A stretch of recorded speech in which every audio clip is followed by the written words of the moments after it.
En la época de Martín Lutero, para garantizar la salvación, el camino más alto que se podía tomar era el de internarse en un monasterio. Lutero estaba seguro y decidido que, a través de los rigores de la vida monástica, obtendría esa paz mental que con tanta desesperación buscaba. Hoy, en Renovando tu Mente, el monasterio y la crisis de Roma.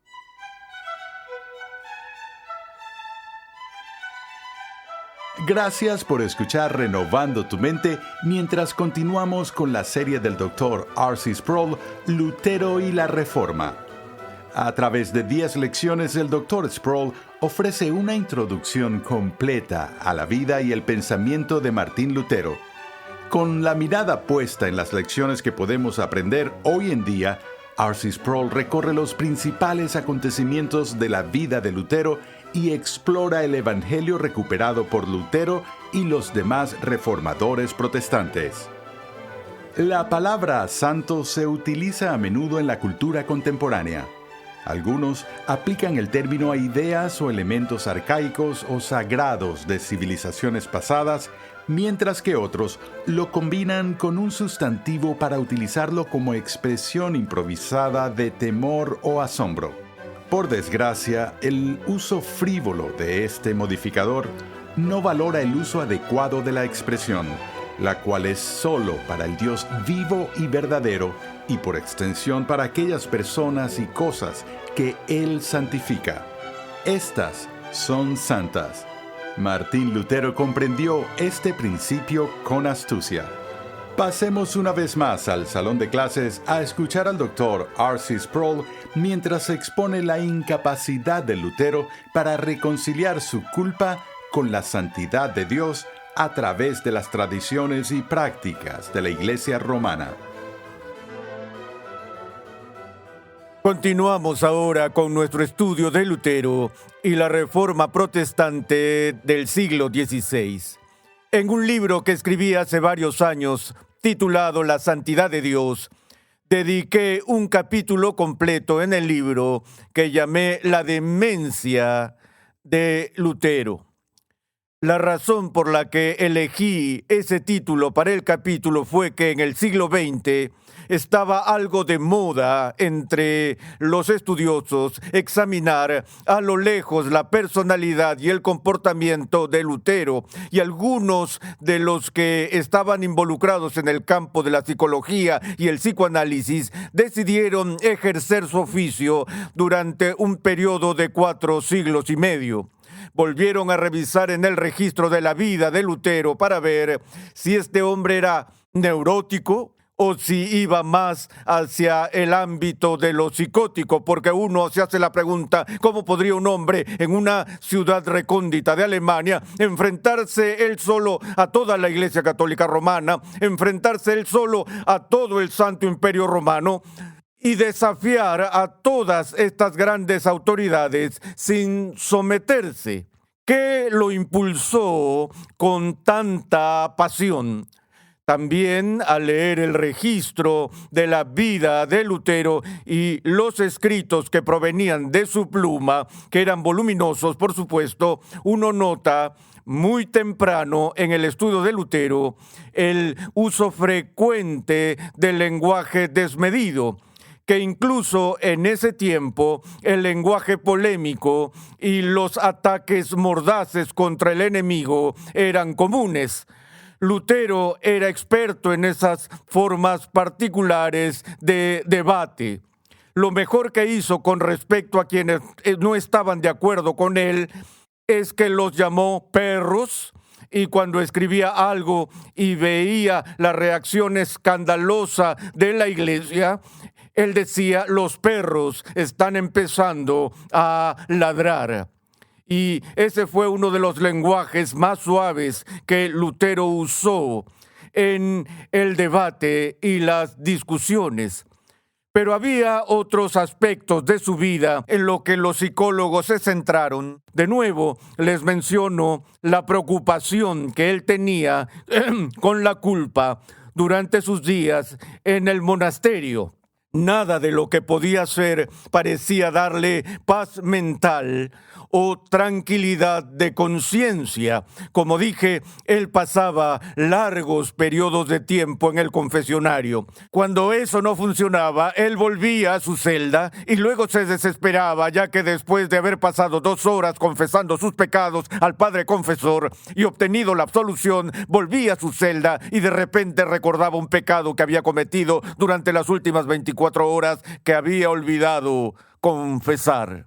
Él también hizo uso de la autoflagelación y de todas las formas rigurosas de ascetismo que los monjes usaban para limpiarse de cualquier pensamiento malo. De nuevo, Lutero era el mejor en infligirse castigo sobre sí mismo para calmar su conciencia. Tienen que entender que la iglesia medieval, que por cierto, en ese momento de la historia, entre el siglo XV al XVI, había entrado en tal periodo de corrupción dentro del clero.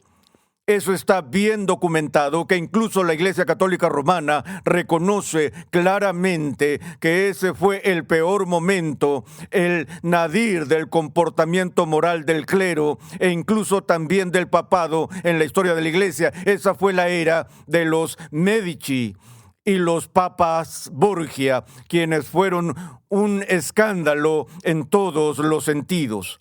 Mientras que lo que seguía ocurriendo en ese tiempo era la creencia de que la mejor manera en que uno podía peregrinar para asegurar la salvación personal era entrar en las órdenes sagradas, tener una vocación santa y en especial entrar a un monasterio. Eso le daba a la persona una vía interna para la santificación y para alcanzar la puerta del cielo. Lutero estaba seguro y decidido que, a través de los rigores de la vida monástica, obtendría esa paz mental que con tanta desesperación buscaba. En una ocasión le preguntaron: hermano Martín, ¿amas a Dios? Él dijo: amar a Dios, amar a Dios. A veces lo odio. Él dijo: veo a Cristo como un juez furioso, con la espada del juicio en la mano y viniendo a buscarme. De nuevo, esta preocupación con culpa hizo que los psiquiatras dijeran que este sentido morboso de intranquilidad en la conciencia no es racional, no es sano. Piensen en eso. Una de las cualidades que se utilizan para describir a las personas que pierden la noción de la realidad es la pérdida de la capacidad normal para lidiar con los miedos y la culpa. Por ejemplo, está la historia del hombre que no salía de su casa ni siquiera para ir al picnic porque tenía miedo de los peligros que eran inherentes a los lugares de picnic. Entonces su esposa lo llevó al psiquiatra y el psiquiatra preguntó: ¿por qué tienes tanto miedo de ir de picnic? Contestó: si voy de picnic, la comida estará expuesta al sol. Me puedo intoxicar y morir. No solo eso, salgo a comer y hay serpientes en la hierba. Y podría haber una serpiente venenosa que viene, me muerde y me mata. O si conduzco al lugar del picnic, podría chocar con otro auto y morir. El mundo allá afuera está lleno de peligros a cada instante.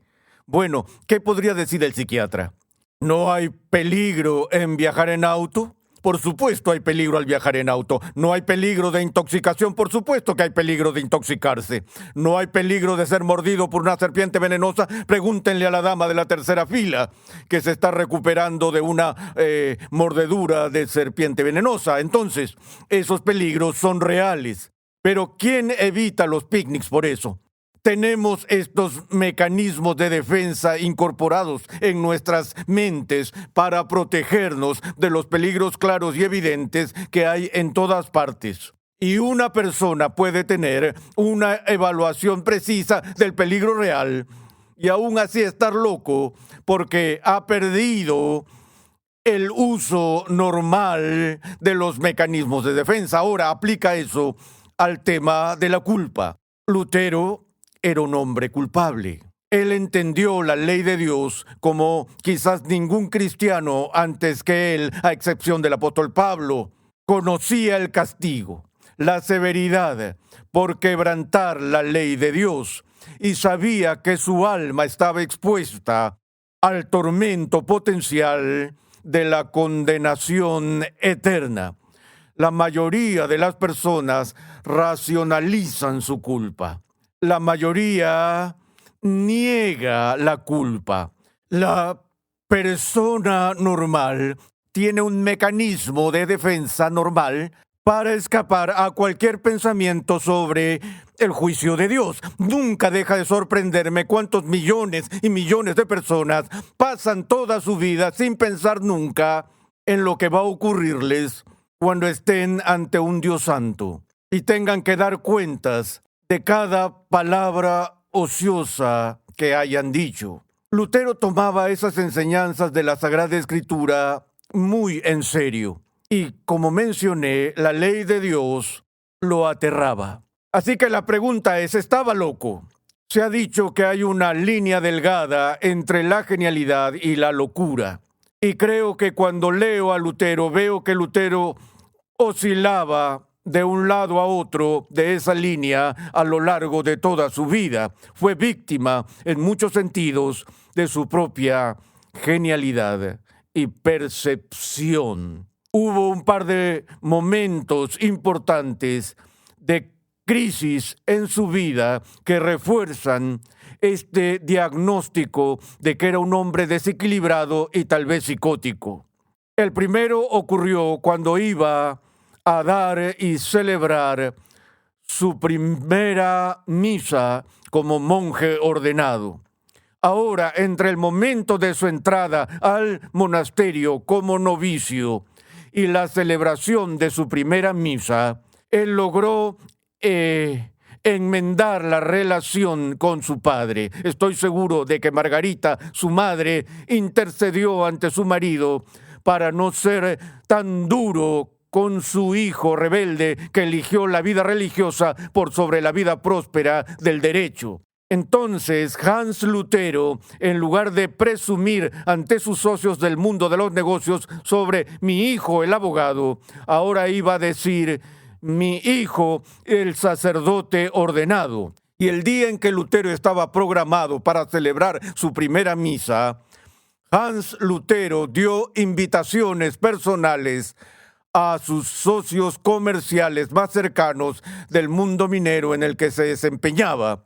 Él llevó a estos socios al monasterio de Erfurt para presenciar la primera misa de su hijo y estaba planeando una fiesta de celebración después. Entonces llegó el momento de la celebración de la misa. En las primeras partes de la misa, Lutero, ataviado con las vestimentas sacerdotales, siguió sin problemas el orden de la liturgia de la misa hasta que llegó a ese momento crítico en la misa donde el milagro de la transubstanciación se llevaba a cabo, cuando los elementos comunes del pan y el vino, de forma sobrenatural y milagrosa, se transforman en el cuerpo y la sangre real de Jesús. Eso ocurrió durante la oración de consagración.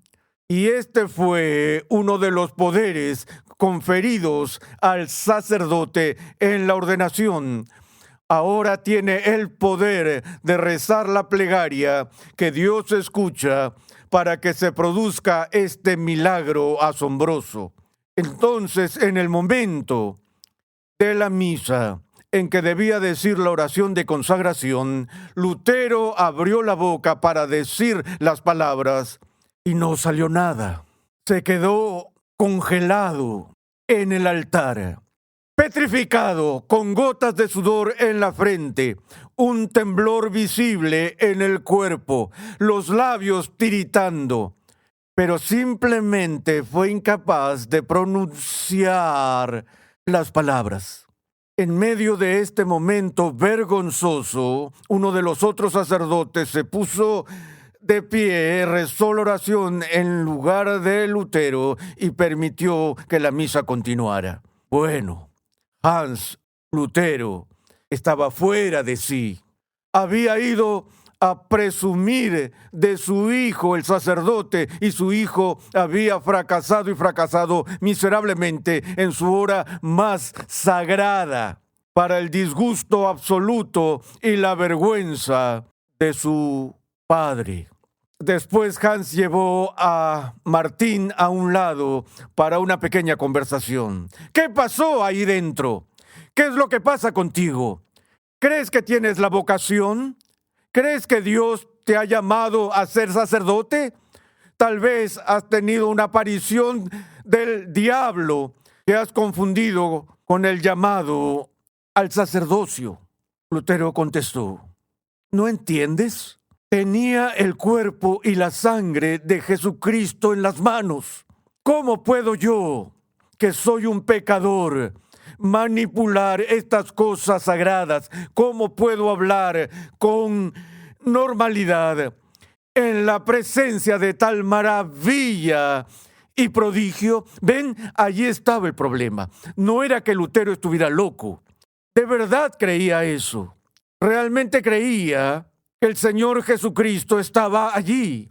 Realmente creía que estaba pisando Tierra Santa. Los otros sacerdotes simplemente realizaban la rutina y hacían todo eso como algo natural. Lutero temblaba en su humanidad al estar en la presencia de lo santo. He dicho hace unos momentos que el camino de la vocación monástica era considerado una de las mejores maneras para recibir la salvación. Pero otro elemento muy importante que aparecerá de forma destacada y central en toda la crisis de la Reforma en el siglo XVI fue la práctica de la peregrinación. Una peregrinación consistía en que el peregrino debía ir a una catedral que tuviera un relicario, y un relicario era la sección de la catedral donde se conservaba una reliquia o una colección de reliquias de la antigüedad, cosas como los huesos de los apóstoles o pelos de la barba de Juan el Bautista o la leche del pecho de la Virgen María, elementos como esos. Cada iglesia tenía algún tipo de reliquia y había ciertas catedrales que tenían inmensas colecciones de reliquias. De nuevo, revisaremos eso más adelante para ver la colección de reliquias en Wittenberg mismo, donde un peregrino al ir y hacer ese recorrido de peregrinación a un lugar sagrado podía entrar en contacto con todos esos objetos sagrados y recibir todo tipo de indulgencias y perdón de pecados para ese instante y para el purgatorio. De modo que eso era algo importante. Y por supuesto, las dos ciudades en el mundo más valiosas para peregrinar eran Jerusalén y Roma. Roma, la sede de San Pedro. Roma, el centro visible de la Iglesia Católica Romana, donde los huesos de Pedro y los huesos de Pablo estaban allí. Así que tener la oportunidad de hacer el viaje de Alemania a Roma era una oportunidad increíble. Lo que sucedió fue que en el monasterio, 2 de los hermanos eran seleccionados para hacer este largo viaje de Alemania a Roma por asuntos de negocios del monasterio que se realizarían en Roma. Y Lutero fue uno de los 2 hermanos seleccionados para eso. Y esta selección tal vez le dio más alegría que cualquier otra experiencia que tuvo en el monasterio. Lo único que lamentaba era que su madre y su padre siguieran vivos, porque él quería hacer este viaje a Roma por los beneficios de la peregrinación y utilizar las indulgencias del viaje en favor de ellos, pero como aún estaban vivos no podía hacer eso y por eso dedicó la peregrinación a sus abuelos. Fue un viaje de varios meses a pie desde Alemania a Roma. No creo tampoco que llegara allí por 1510, creo que era 1511 cuando llegó a la Ciudad Santa. Su viaje a Roma fue la desilusión más significativa de su vida. Cuando llegó a Roma, en vez de encontrar una ciudad santa, encontró una ciudad marcada por una corrupción sin precedentes. Notó que los sacerdotes de esa ciudad hacían 5 o 6 misas por hora. Realizaban la liturgia recitando las palabras lo más rápido que podían para luego cobrar las tarifas respectivas. Eso escandalizó a ese joven monje idealista. Peor aún era el comportamiento sexual de los sacerdotes en Roma, quienes tenían la práctica habitual de usar servicios de prostitución tanto con mujeres como con hombres. Para él, lo más destacado de la peregrinación fue poder visitar la iglesia de Letrán, que había sido la iglesia principal de Roma en la ciudad antes de la construcción de San Pedro, porque la iglesia de Letrán tenía la escalera santa. Estos eran los escalones que recuperaron los soldados cruzados cuando fueron a Jerusalén. Eran los escalones por donde uno subía al tribunal donde Jesús fue juzgado por Poncio Pilato. La historia dice que de verdad estos escalones son los escalones por los que nuestro Señor subió y bajó. Y todos estos escalones fueron desmantelados por los cruzados en Jerusalén y llevados de vuelta a Roma. Y se convirtió en un punto central de indulgencias. Y si ibas a los escalones santos, el peregrino subía los escalones con las manos y las rodillas, recitando un Padre Nuestro o un Ave María en cada escalón hasta llegar a la cima para luego recibir las indulgencias de su peregrinación. Estuve en Roma varias veces. La primera vez que estuve allí, el lugar que más me interesaba visitar antes que cualquier otro era la iglesia de Letrán para ver si la escalera santa seguía allí. Allí estaba, quería subirla, solo porque deseaba ver el lugar donde Lutero tuvo esa crisis. No pude ni acercarme a la escalera. Estaba repleta de peregrinos sobre sus manos y rodillas,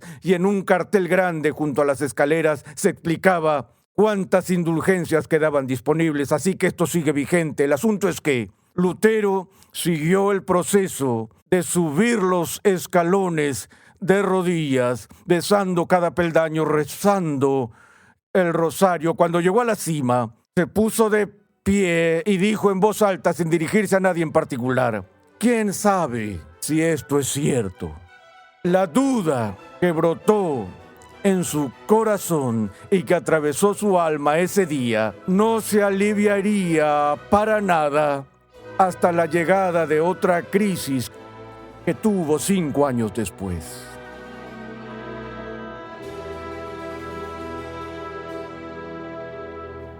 El Dr. Sproul vio de primera mano por qué mantenemos que la reforma no ha terminado. La verdad del Evangelio todavía debe ser proclamada y defendida, incluso en esta generación. Estás escuchando Renovando tu Mente, mientras continuamos la serie del Dr. R.C. Sproul, Lutero y la Reforma. Visita nuestra página web renovandotumente.org, donde podrás solicitar gratuitamente la guía de estudio de esta serie. Conexión Ligonier ya está disponible. Conexión Ligonier permite a cristianos en crecimiento estudiar en línea gracias a una amplia biblioteca de cursos interactivos en video impartidos por el fundador de Ministerios Ligonier, el Dr. R.C. Sproul, y otros destacados pastores, teólogos y expositores cristianos. Cada curso contiene herramientas de estudio para ayudarte a aplicar lo que estás aprendiendo, incluyendo pruebas opcionales, preguntas de discusión, así como también la facilidad de visualizar tu avance en cada paso. Tienes la flexibilidad de tomar todos los cursos que quieras, cuando y donde quieras y al ritmo que más te convenga. Para más información visita conexionligonier.com. Las sociedades individualistas y globales, creadas e impulsadas por el pecado, operan bajo el supuesto de que las fortunas y los fracasos de la vida resultan estrictamente de las decisiones y acciones del individuo. Los seres humanos son criaturas autónomas y entidades independientes en sí mismas. De ahí que la noción de justicia imputada, es decir, la aplicación de una justicia ajena a otro, luche contra la corriente. En el siguiente episodio de Renovando tu Mente con el Dr. R.C. Sproul, veremos cómo Martín Lutero se enfrenta a la noción de justicia imputada, un concepto que le era ajeno mientras estaba bajo los designios de la Iglesia Católica Romana.